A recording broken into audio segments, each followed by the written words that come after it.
the thing that we were saying about earlier about it being like N64 quality versus like now it'll get better. It'll so like, get better. And the technology got smaller. You'll start fitting in like glasses or contacts and shit. That's what I'm saying, dude. AR is when it starts getting real terrifying if you think about it. Yes and no. I think AR is less terrifying than VR because AR is still interacting with the real world versus virtual reality is completely separate. And the Oculus could do AR because augmented reality is when there's like it's overlaying things on the existing world, and virtual reality is like a complete reimagination of what you're looking at. Agreed. But on the Quest, you can do that pass-through thing, so you can see the real world because there's cameras all over the outside of it. Yeah, I guess the AR thing, the reason why I think about is here's just an example. Okay, so let's say that global warming gets bad and the skies turn gray and all plant life dies, right? And we're like living in this like depressive world. And instead of being like, man, we should do everything in our power to switch it back, people just put in these contacts with AR, and all of a sudden the sky is blue again, and you know the trees are blooming, and everything looks nice, and you know your ugly girlfriend is now a beautiful girlfriend. The Matrix. And you're living in the torn up shitty apartment you live in. All of a sudden looks beautiful, and it's like. See the thing, and then and your brain doesn't know the difference because you're feeding it information through the eyeball, and if it doesn't know any difference, then it has no fucking clue. That's the part about AR that kind of scares me a little bit. Here's the thing about it though.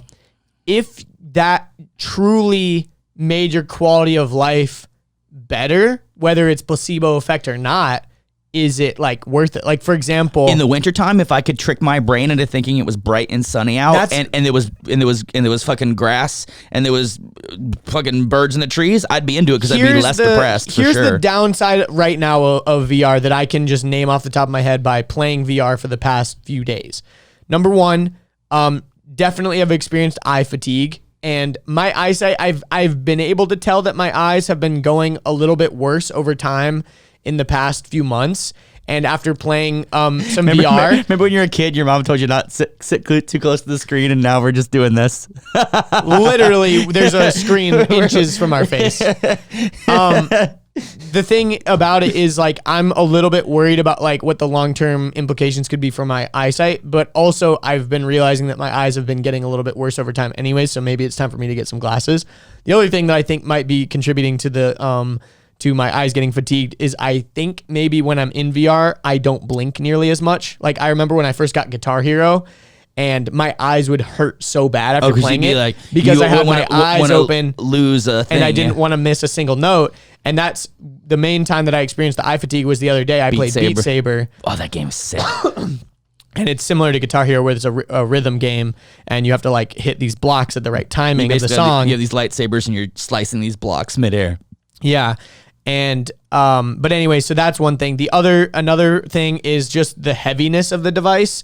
Everything's inside of it, you know, it's all contained, so it can be pretty heavy. And if you're playing it for multiple hours, like your head or your neck, literally can like kind of hurt your face after a while, and it kind of, you know, it's got to have some tension on it to keep it on your face. So that is a downside. And then the other downside is like being depressed when you take it off, like when you go back to the real world, like you can feel sadness kind of, because you're like, I was just in this like virtual dream world that I love being in, and now like a lucid dream, I'm like back in astral projection reality almost, where I have to remember my problems, you know what I mean? And I think that's why people get addicted to anything, you know, and distraction, escapism, any kind of escapism, you know, with drugs or with video games or TV or anything. It's just like social media, drama, sex, drugs, whatever, anything. And if you think about it, you know, if you never, man, it's weird because I think in life you got to experience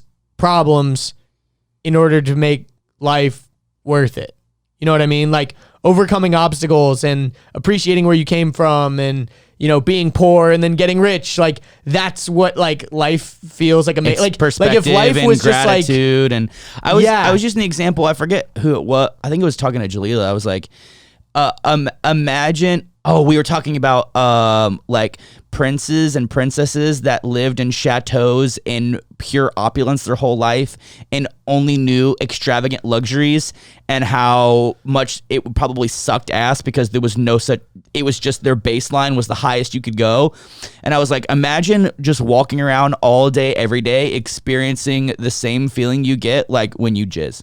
Like when you come, like sex would suck so bad because there would be no way to make you feel any better than you already feel. So it's like, that's why a lot of people say like you shouldn't take like ecstasy or something when you have sex, because it'll be like the best time ever. And then when you go back to normal sex, you're like, oh wow, this is way worse than that one time, and you're always going to be chasing that high or whatever.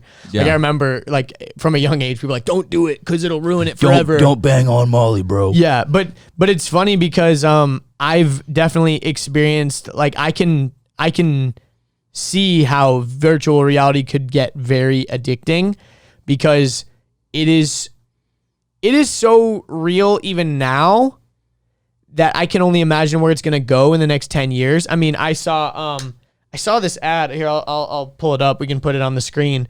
It wasn't even an ad. It was like a Twitter. It was a tweet. I took a screenshot of it, and it was like, do you have that video of me doing the Yes, stupid I do. VR last night? I do, for sure. Yo, so check this out. It's a tweet that says 2001 versus 2020.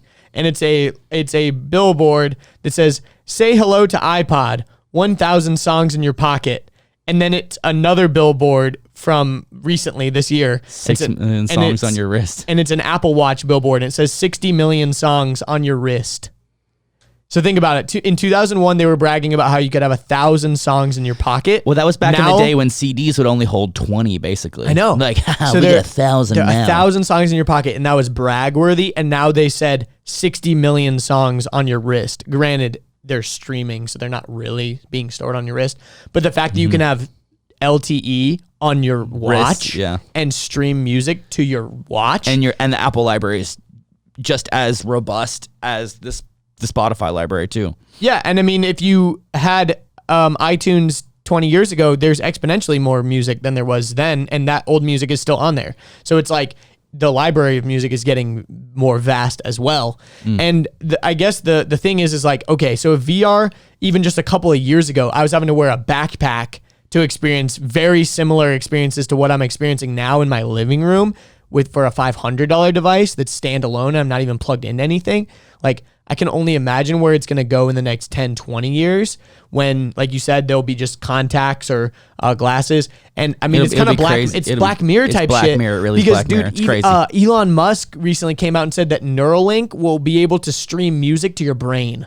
Listen, I take I know. everything he says with a grain of salt. I know. He said he was going to get quads able to walk again through Neuralink. It's like, okay, Elon. Okay, Okay, but bro. what seems more crazy, being able to pipe music to your brain or making a paralyzed person walk? I think that sounds crazier. They're both equally crazy, but music sounds more probable, Here's the thing- honestly. here's the thing. Sounds more probable to Your deliver ears- music into your brain. Your ears are just taking in sensory input from the outside, right? Yeah, so if you could just tickle it from the brain, then why not? Exactly. Same thing with your eyes, right? Like your eyes are just taking in visual cues. Like, And your brain doesn't know the difference. yeah, and luckily, like That's we so unnatural, though. It is, but think about it. Like I was thinking about it. I'm like, dude, I rarely go around without my Bluetooth headphones. Like I like the ability to be able to like at any point listen to music or listen to a podcast. And I always have my phone. If in my, I in my was speaker able to system, like yeah. have an implant and it didn't seem so like just on the surface level of how convenient it would be, that would be awesome, and I would do it. What if it was, on what the if it, what if it creepiness was like a level? necklace or something, like something low key, you know, like maybe a necklace that I'd be was fine with connected it. to a little chip in the back of your head or something. But I'd have to charge it probably. I'd rather just have it inside me and it be powered by my body. What if it was charged by the movement of your body, like the waves of an ocean? That's yeah. Like watches are powered by that. Some are, yeah. A lot of them, yeah, like the ones that are whatever. But yeah, I mean, like if the necklace was, yeah, but like, do I want to wear the necklace or would I rather just have like, a little chip on me? I or just whatever? know I'd like how- the ability to take it off, but I'd like to also have the ability to not have to worry about charging it or something. I just know how invasive implants can be because I've got quite a few of them, and I don't know if any implant would ever be worth it. But I mean, we already have. But what if in Like, we 10 already have. years, 20 years, 30 years, it's literally just like putting a needle in you and going. You know, We'll like see. it could be that microscopic. Like it could be nanobots that go in and create the chip inside of your brain. I don't fucking know. That's just more close to cyborg, you know? I know, but the thing is like you were saying with the AR and all this stuff, it's like, what if the things that we value right now aren't necessarily what we end up valuing in the future? And When we all go underground because we've ruined the planet and we need to simulate life so our brain doesn't kill itself, you know, we'll just AR the caves.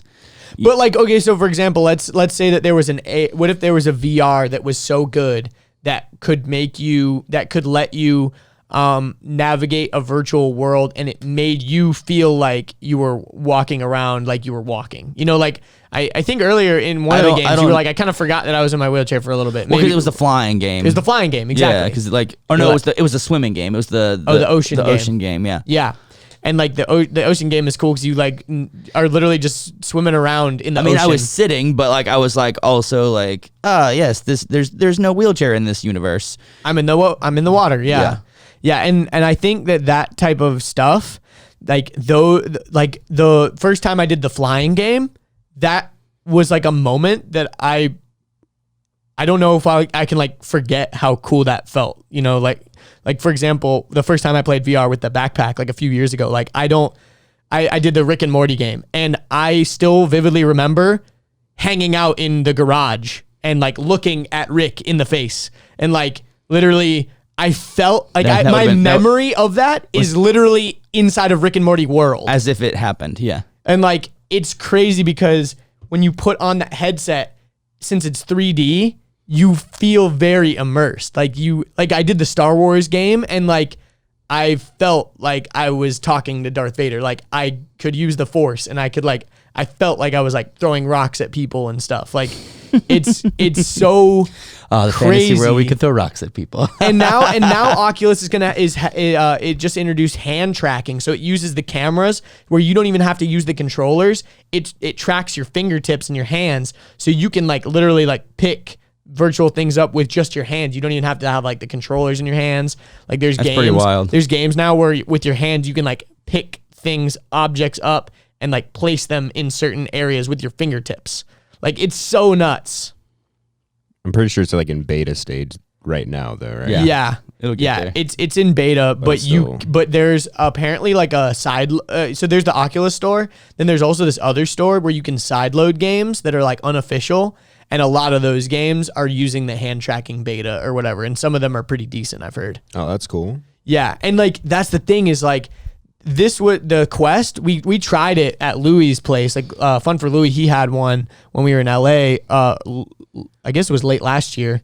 And ever since then, you were playing it. I didn't want to. I could tell it was not a very accessible machine, and I knew that I would have to like, because we were like ducking. I'd have to spend a lot. Yeah, you were moving laterally and ducking, and like I was like, there's no way I can play this unless they have some type of accessibility modes. And we found that there's some games that you can work around. And also your elbow is janked. Yeah, so like for example, on Beat Saber, there's like a one-hand mode, you know, that I've kind of like learned how to do, but like it's not as cool as the dual, and it's not as cool as being able to like laterally move or like duck or jump, or you know, like it is accessibility in games is like a huge topic that like a lot of people especially are really with virtual about. reality, because virtual reality is literally like using your body. Like with Super Hot, it's made for the able body. Yeah. Like Super Hot, you literally have to duck, and that's always been the dream, is because video games for the longest time, all you need is a controller. So like video games are probably like some of the most accessible as long as you got dexterity. And like they even have like adaptive special controllers. Like Xbox has like a controller where you can like mash giant buttons and do all kinds of stuff. But VR was 100% made for fully functioning able-bodied people. Yeah, but which is fine. Which makes sense, because that's where everything always starts with innovation. Is like they're gonna focus on the broadest group. They're not gonna be like, all right, guys, let's invent some VR stuff. But first, let's make it for disabled people first before we make it for able-bodied, because we don't want to get called out. Hope you enjoyed that clip. If you'd like to see the full episode, click right here. If you'd like to subscribe, click here. If you'd like more clips, we got 2 more right over here.